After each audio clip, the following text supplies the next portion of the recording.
Economy کے متعلق مین stream media پہ کسی بھی کیے گئے پروگرام کو آپ اٹھا کے دیکھ لیں جس میں حکومت کی طرف سے اور اپوزیشن کی طرف سے نمائندے بیٹھے ہوں گے، تو آپ کو ایک ٹرینڈ نظر آئے گا۔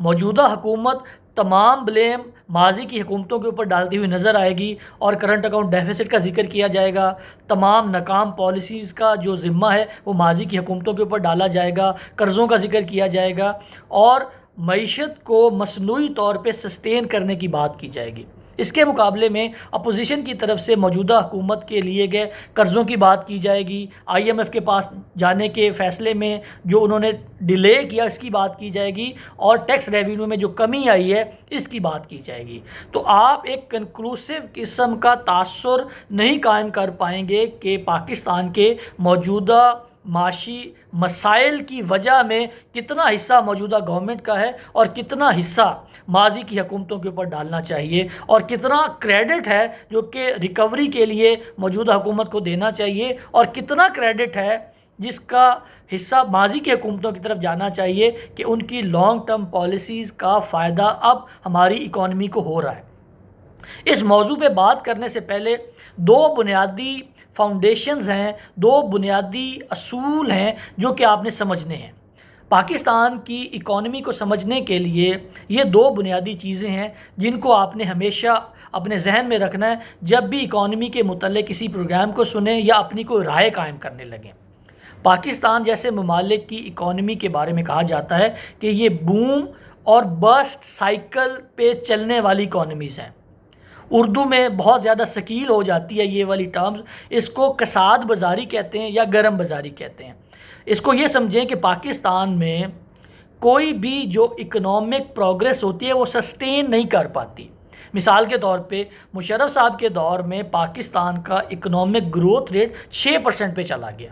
اور اس کے بعد جب زرداری صاحب آئے تو 2% پہ چلا گیا۔ نواز شریف اس کو اٹھا کے 5.8% پہ لے کے گیا، اور اس کے بعد عمران خان کی حکومت میں یہ مائنس میں چلا گیا۔ اس کا مطلب کیا ہے کہ پاکستان کی جو اکانومی ہے اس میں بوم آتا ہے، اور اس کے بعد وہ اکانومی کا جو ببل ہے وہ برسٹ کر جاتا ہے۔ تو ایک تو یہ ٹرینڈ ہے جو کہ پچھلے 70 سال کی پاکستان کی جو اکنامک پروگریس کی ہسٹری ہے اس میں آپ کو کانسٹنٹ نظر آئے گا۔ پہلی بات آپ نے ہمیشہ یاد رکھنی ہے کہ پاکستان کی جو اکانومی ہے یہ گرو کس پیٹرن سے کرتی ہے، اس کی کیا وجوہات ہیں، اس کے اوپر آگے جا کے بات کریں گے۔ پہلا اصول آپ نے یہ یاد رکھنا ہے۔ دوسرا اصول پاکستان کی اکانومی کو سمجھنے کے لیے یہ ہے کہ جب بھی گروتھ ہوتی ہے پاکستان میں، جیسے مشرف کے دور میں ہوئی، اس سے پہلے ایوب کے دور میں ہوئی تھی، یا نواز شریف کے دور میں 90s میں ہوئی، یا 2013 کے بعد کی حکومت میں ہوئی، تو اس کو کہا جاتا ہے کہ یہ انکلوسیو گروتھ نہیں ہے۔ انکلوسیو کا یہ مطلب ہے کہ جتنے بھی سیگمنٹ آف دا سوسائٹی ہیں ان کو ملا کے، ان کو ساتھ لے کے اس اکنامک پروگریس کا بینیفٹ ان تک پہنچتا ہی نہیں ہے۔ مثال کے طور پہ ڈاکٹر محبوب الحق نے ایک رپورٹ لکھی تھی جس میں انہوں نے کہا تھا کہ پاکستان کی 80% جو ویلتھ ہے یہ صرف 20 خاندانوں کی ملکیت ہے۔ تو یہ دو بنیادی فاؤنڈیشنز ہیں جن کو سمجھے بغیر آپ پاکستان کی اکانومی کے متعلق کوئی بھی رائے نہیں قائم کر سکتے۔ اب آتے ہیں کہ موجودہ معاشی مسائل میں سب سے پہلے یہ دیکھتے ہیں کہ ماضی کی حکومتوں کا کتنا قصور ہے۔ نون لیگ کی حکومت کی اگر بات کی جائے تو سب سے پہلے جو اعتراض لگتا ہے نون لیگ کی حکومت کے اوپر وہ جسٹیفائڈ بھی ہے کہ جو نون لیگ کی حکومت تھی، جیسے میں نے اگزامپل سے دیا آپ کو کہ 6% پہ مشرف چھوڑ کے گیا تو 2% پہ زرداری صاحب کے دور میں آ گئی، نواز شریف 5.8 پہ چھوڑ کے گیا تو وہ عمران خان کے دور میں مائنس میں چلی گئی۔ تو پہلا تو اعتراض یہ ہے کہ نون لیگ کی حکومت کی جو گروتھ تھی وہ سسٹینیبل نہیں تھی۔ سسٹینیبل گروتھ نہ ہونے کا انڈیکیٹر یہ ہوتا ہے کہ پاکستان کا کرنٹ اکاؤنٹ کا ڈیفیسٹ $20 بلین کا ہو چکا تھا۔ اب اس کو سمجھنے کی ضرورت ہے کہ سسٹینیبل گروتھ نہ ہونے کا انڈیکیٹر ہے کہ کرنٹ اکاؤنٹ کا ڈیفیسٹ بڑھتا ہے۔ کرنٹ اکاؤنٹ کے ڈیفیسٹ بڑھنے سے پاکستان کی گروتھ سسٹینیبل یا ریورس ریلیشن شپ نہیں ہے۔ ڈیپینڈنٹ اور انڈیپینڈنٹ ویریبل کا جو تعلق ہوتا ہے وہ ریورس نہیں ہے کہ کرنٹ اکاؤنٹ ڈیفیسٹ کاز نہیں کرتا جو سسٹینیبل گروتھ ہے یا انسسٹینیبل گروتھ ہے، رادر جو سسٹینیبل گروتھ نہیں ہوتی اس کیس میں کرنٹ اکاؤنٹ ڈیفیسٹ ہو جاتا ہے۔ Current account deficit it self کوئی اچھا یا برا اکنامک انڈیکیٹر نہیں ہے، اس کے اوپر میں پہلے بات کر چکا ہوں، اس ویڈیو کا لنک میں ڈسکرپشن میں ڈال دوں گا۔ کرنٹ اکاؤنٹ ڈیفیسٹ اور سسٹینیبل گروتھ نہ ہونے کے جو دو بنیادی وجوہات ہیں وہ یہ ہیں کہ جہاں پہ بھی کرنٹ اکاؤنٹ ڈیفیسٹ ہوگا اور اکانومی گرو کر رہی ہوگی تو اس کو کہا جائے گا کہ یہ کنزمپشن لیڈ گروتھ ہے، اور اس اکانومی کے اندر نارمل ٹرینڈ کنزیوم کرنے کا ہے، ریاست خود بھی خرچہ کر رہی ہے، پرائیویٹ سیکٹر بھی خرچہ کر رہا ہے، لیکن اس اکانومی کے اندر انویسٹمنٹ نہیں آ رہی، اس لیے یہ سسٹینیبل نہیں ہوگا۔ جو بھی اکانومی کرنٹ اکاؤنٹ ڈیفیسٹ کی بنیاد کے اوپر گرو کر رہی ہوگی وہ سسٹینیبل نہیں ہوگی۔ تو پہلا تو جو قصور بنتا ہے نون لیگ کا وہ یہ ہے کہ ان کا جو اکنامک ریفارم کا ایجنڈا تھا، ریفارم تو کہنا نہیں چاہیے، ریفارم نہیں تھی وہ، تو جو پالیسی ہے کہہ سکتے ہیں، جو اسٹریٹجی کہہ سکتے ہیں اکنامک پروگریس کی، وہ سسٹینیبل نہیں تھی، کیونکہ اس کے نتیجے میں کرنٹ اکاؤنٹ ڈیفیسٹ آ گیا، اور کرنٹ اکاؤنٹ ڈیفیسٹ کا نتیجہ یہ ہوتا ہے کہ آپ نے اکانومی کے اندر کنزمپشن بڑھائی ہوئی ہے، انویسٹمنٹ نہیں ہو رہی۔ اس کے بعد جو دوسرا اس کا انڈیکیٹر ہے جس کا قصور بنتا ہے نون لیگ کا وہ یہ تھا کہ یہ سٹیمولس بیسڈ گروتھ تھی۔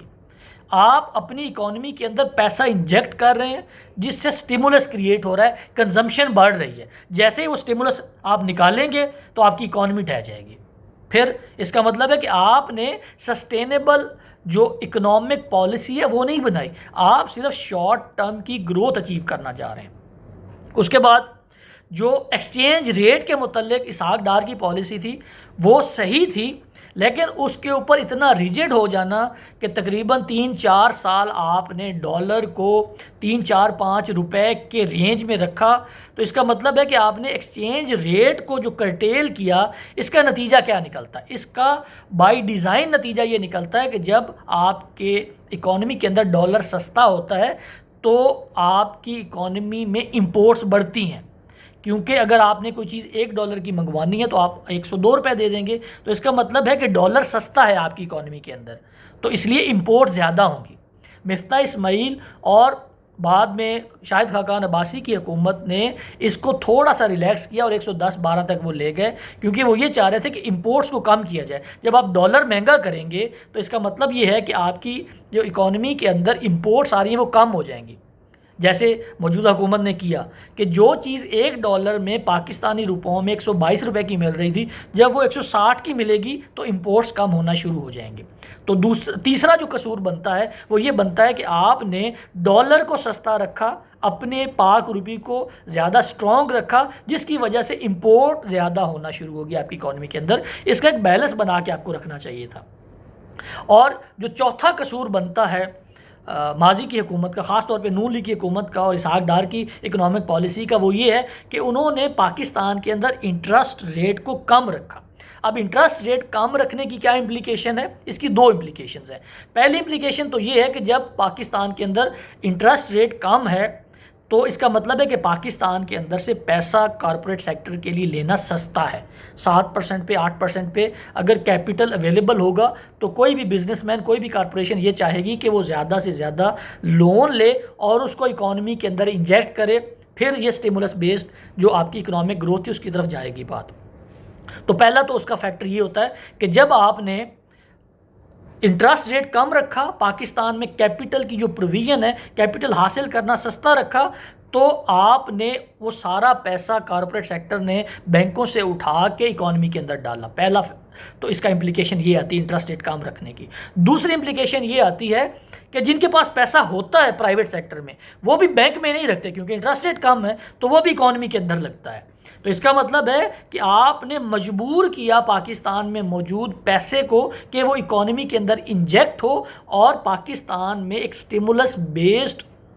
جو گروتھ ہے اس کی طرف آپ نے بات لے کے جانے کی کوشش کی۔ تو یہ چند فیکٹرز تھے جو کہ ماضی کی حکومت، خاص طور پہ نون لیگ کی حکومت کے اگر آپ بلیمز ڈالنا چاہیں تو یہ وہ فیکٹرز ہیں جو ان کی اکنامک پالیسی کے اندر لوپ ہولز تھے۔ اب اگلی ویڈیو میں ہم بات کریں گے کہ کتنے ایسے فیکٹرز ہیں جو کہ پی ٹی آئی کے کھاتے میں ڈالے جا سکتے ہیں۔ تو اس ویڈیو کے بارے میں پاکستان کی اکانومی کی جو 2 بنیادی اصول میں نے عرض کیے ہیں اور نون لیگ کی جو لسٹ میں نے گنوائی ہے کہ کون کون سے ایسے فیکٹرز ہیں جن کا الزام ان کے اوپر جسٹیفائڈ طریقے سے لگایا جا سکتا ہے، آپ کا کوئی فیڈ بیک ہو، کوئی اعتراض ہو،